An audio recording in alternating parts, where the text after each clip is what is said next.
क्या खत्म हो गया है कोरोना?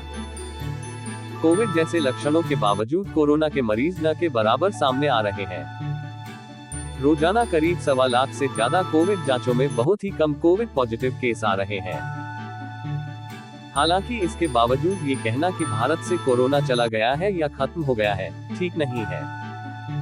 कोरोना एक वायरस है और वह किसी भी वेरिएंट या रूप में मौजूद हो सकता है। ये अलग बात है कि देश में वैक्सीन और संक्रमण की वजह से हाइब्रिड इम्यूनिटी बन गई है तो कोरोना बेअसर होता दिखाई दे रहा है। नोवेल कोरोना वायरस क्या है? नोवेल कोरोना वायरस यह कोरोना वायरस का नया नस्ल है।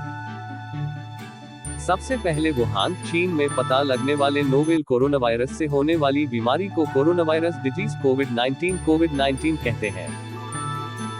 कोरोना के लिए, वी वायरस के लिए और डी डिजीज के लिए है। पहले इस बीमारी को 2019 नोवेल कोरोना वायरस या 2019 nCoV के नाम से जाना जाता था।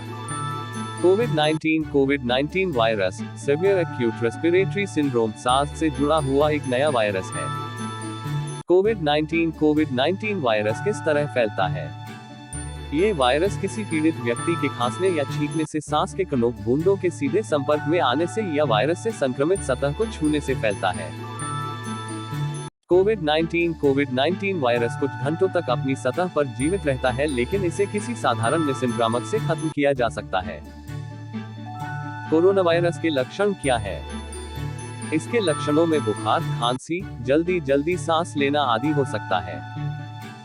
अधिक गंभीर मामलों में निमोनिया या सांस की तकलीफ आदि हो सकते हैं, और गंभीर लेकिन कम मामलों में इससे जान भी जा सकती है। इसके लक्षण फ्लू, इन्फ्लुएंजा या सामान्य सर्दी जुकाम से मिलते जुलते हैं, जिनकी संभावना कोविड-19 की अपेक्षा अधिक है।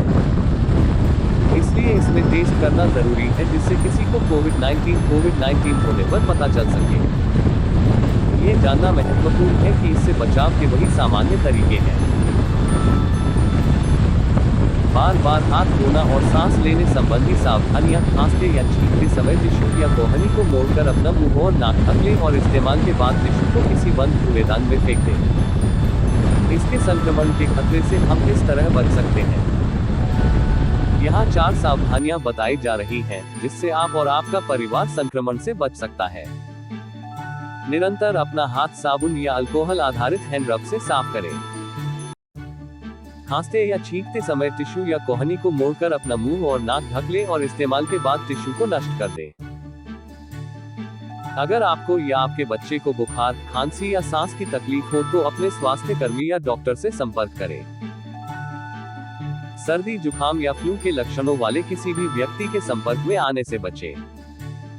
क्या मुझे मेडिकल मास्क पहनना चाहिए? यदि आपको सांस से संबंधित लक्षण है, खांसी और छींकना, तो और लोगों को बचाने के लिए आपको मेडिकल मास्क पहनना चाहिए। अगर आपको कोई लक्षण नहीं है तो आपको मेडिकल मास्क पहनने की जरूरत नहीं है। अगर आप मास्क पहनते हैं तो उसे सही ढंग से इस्तेमाल करने के बाद नष्ट कर देना चाहिए, जिससे उसका सही असर हो और उससे किसी और में वायरस का संक्रमण न फैले। केवल मास्क पहनने से ही संक्रमण से बचाव नहीं होता है, इसलिए इसके साथ बार-बार हाथ धोना, छींकते और खांसते समय मुंह ढकना और किसी सर्दी या फ्लू के लक्षणों, खांसी, छींक, बुखार वाले व्यक्ति से सीधे संपर्क से बचना जरूरी है। क्या कोविड-19 बच्चों को प्रभावित करता है? ये एक नया वायरस है और अभी हमें इस बारे में अधिक जानकारी नहीं है कि ये बच्चों को किस प्रकार प्रभावित करता है। हम जानते हैं कि इस वायरस से कोई भी प्रभावित हो सकता है, लेकिन अभी तक कोविड-19 से बच्चों के प्रभावित होने के कम मामले ही सामने आए हैं। मुख्य रूप से कोविड-19 पहले से बीमार वृद्ध लोगों के मामले में अधिक प्रभावित करता है। अगर मेरे बच्चे में कोविड-19 के लक्षण दिखे तो मुझे क्या करना चाहिए? डॉक्टर को दिखाएं, लेकिन याद रखें कि इस समय उत्तरी गोलार्ध में फ्लू का मौसम चल रहा है और कोविड-19 के लक्षण जैसे खांसी या बुखार फ्लू या असामान्य सर्दी जुकाम में भी होते हैं, जिसकी संभावना बहुत अधिक है। हाथ और सांस संबंधी स्वच्छता का पूरा ध्यान रखें, जैसे लगातार हाथ धोना और बच्चों को सभी टीके लगे होना, जिससे आपका बच्चा बीमारियां पैदा करने वाले अन्य वायरस और बैक्टीरिया से बचा रहे। आपको या आपके बच्चे को फ्लू की तरह अन्य सांस संबंधी संक्रमण के लक्षण होने पर भीड़ वाली जगह, काम की जगह, स्कूल, पब्लिक ट्रांसपोर्ट में जाने से बचें, जिससे अन्य लोगों में ये संक्रमण न फैले। अगर मेरे परिवार के किसी सदस्य में इसके लक्षण दिखे तो मुझे क्या करना चाहिए? अगर आपको या आपके बच्चे को बुखार, खांसी या सांस की तकलीफ हो तो तुरंत डॉक्टर को दिखाना चाहिए। अगर आप किसी ऐसी जगह गए हैं जहां कोविड-19 के मामले सामने आए हो, या किसी ऐसे व्यक्ति के संपर्क में आए हो जो ऐसे जगह पर गया हो और उसे सांस संबंधी तकलीफ हो, तो आप पहले ही अपने डॉक्टर को संपर्क करें। क्या मुझे अपने बच्चे को स्कूल नहीं भेजना चाहिए? अगर आपके बच्चे में ये लक्षण हैं तो डॉक्टरी मदद लें और डॉक्टर की सलाह मानें, अन्यथा फ्लू जैसे सांस के अन्य संक्रमण के मामले में बच्चे को घर पर आराम करने दें और भीड़ वाली जगह में जाने और संक्रमण फैलने से रोकें। अगर आपके बच्चे में बुखार, खांसी जैसे लक्षण नहीं है और स्वास्थ्य या स्कूल संबंधी कोई सलाह नहीं जारी किया गया है तो बेहतर होगा कि आप अपने बच्चे को स्कूल भेजें। बच्चे को स्कूल न भेजने के बजाय उससे स्कूल और अन्य स्थानों पर हाथ और सांस संबंधी स्वच्छता, जैसे बार बार हाथ धोना, कोहनी मोड़कर या टिश्यू से खांसते या छींकते समय मुंह और नाक ढक लेना और इस्तेमाल के बाद टिश्यू को किसी बंद कूड़ेदान में फेंक देना और गंदे हाथ से अपनी आंख, मुंह या नाक न छूना आदि सिखाएं। सही ढंग से हाथ धोने का सबसे अच्छा तरीका क्या है? पहला चरण, नल के बहते पानी में हाथ गीला करिए। दूसरा चरण, पूरे हाथ के लिए पर्याप्त साबुन लीजिए। तीसरा चरण, पूरे हाथ को कम से कम 20 सेकंड तक साबुन से मलिए, हाथ के पीछे, उंगलियों के बीच में और नाखूनों के अंदर भी। चौथा चरण, नल के बहते पानी में हाथ अच्छे से धोएं। पांचवा चरण, साफ कपड़े या एक बार इस्तेमाल करने वाले तौलिए से हाथ पोंछें। निरंतर हाथ धोएं, विशेष रूप से खाने से पहले, नाक साफ करने के बाद, खांसने या छींकने के बाद और बाथरूम में जाने के बाद। अगर साबुन और पानी उपलब्ध न हो तो अल्कोहल युक्त सैनिटाइजर, जिसमें कम से कम 60% अल्कोहल हो, से हाथ साफ करें। अगर हाथ देखने में गंदा लग रहा हो तो साबुन और पानी से हाथ साफ करें। यात्रा करते हुए मुझे अपने परिवार के लिए क्या सावधानियां बरतनी चाहिए? किसी दूसरे देश की यात्रा करने से पहले वहां के संबंध में जारी कोई यात्रा संबंधी सलाह, देश में प्रवेश के संबंध में किसी प्रकार की रोक, प्रवेश के समय क्वारंटाइन संबंधी निर्देश या अन्य कोई सलाह के बारे में जानकारी प्राप्त कर लें। यात्रा संबंधी सामान्य सावधानियों के साथ क्वारंटाइन से बचने के लिए या अपने देश में वापस लौटने के प्रतिबंध से बचने के लिए आपको इंटरनेशनल एयर ट्रांसपोर्ट एसोसिएशन की वेबसाइट पर कोविड-19 के बारे में ताज़ा स्थिति, the latest covid update on the international air transport association website की जानकारी प्राप्त कर लें।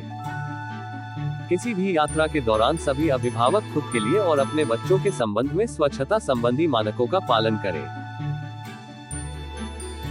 बार बार हाथ धोएं या अल्कोहल युक्त सैनिटाइजर, जिसमें कम से कम 60% अल्कोहल हो, से हाथ साफ करें। सांस संबंधी स्वच्छता, कोहनी मोड़कर या टिश्यू से खांसते या छींकते समय मुंह और नाक ढक लेना और इस्तेमाल के बाद टिश्यू को नष्ट कर देना का पालन करें और किसी खांसने या छींकने वाले के संपर्क में आने से बचें। इसके अतिरिक्त अभिभावकों को ये सलाह है कि वे हमेशा अपने साथ हाथ साफ करने वाला सैनिटाइजर, डिस्पोजेबल टिश्यू और कीटाणुनाशक वाइप साथ रखें। इसके अतिरिक्त ये करने की भी सलाह दी जाती है कि किसी विमान या अन्य किसी गाड़ी में बैठते समय कीटाणुनाशक वाइप से अपनी seat, arms rest, touch screen आदि को साफ कर लें। जिस होटल में आप और आपके बच्चे रुके, वहां भी कीटाणुनाशक वाइप से चाबियां, दरवाजों के हैंडल, रिमोट कंट्रोल आदि साफ कर लें। क्या किसी गर्भवती महिला से उसके बच्चे में कोरोना वायरस जा सकता है? अभी तक इस विषय में पर्याप्त जानकारी उपलब्ध नहीं है कि किसी गर्भवती महिला से गर्भावस्था के दौरान उसके बच्चे में वायरस जा सकता है या नहीं और इसका उसके बच्चे पर क्या प्रभाव हो सकता है। इस बारे में शोध अभी जारी है। गर्भवती महिलाएं इस वायरस के संपर्क में आने से बचने के लिए जरूरी सावधानियों को अपनाएं और बुखार, खांसी या सांस की तकलीफ जैसे लक्षण दिखने पर डॉक्टर को दिखाएं। क्या कोरोना वायरस से पीड़ित मां के द्वारा अपने बच्चे को स्तनपान करना सुरक्षित है? इससे प्रभावित या अधिक जोखिम वाले क्षेत्रों में रहने वाली या बुखार, खांसी या सांस की तकलीफ की लक्षण वाली माताओं को डॉक्टरी सलाह लेनी चाहिए और उनका पालन करना चाहिए।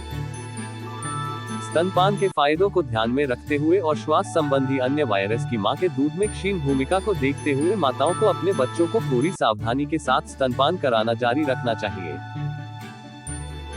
जैसा कि कोविड-19 से संक्रमित या संभावित अन्य मामलों में सावधानी रखना चाहिए, इसके लक्षण वाली माताओं को भी, जो स्तनपान कराती हैं, सभी सावधानियां रखनी चाहिए, जैसे मास्क पहनना, अपने बच्चे के पास जाते समय या उसे स्तनपान कराते समय अपना हाथ धोना, संक्रमित सतहों को साफ विसंक्रमित करना आदि। यदि मां ज्यादा बीमार हो तो उनको संक्रमण से बचाव के तरीके अपनाते हुए अपना दूध निकलकर किसी साफ कप या चम्मच से बच्चे को पिलाने को कहना चाहिए।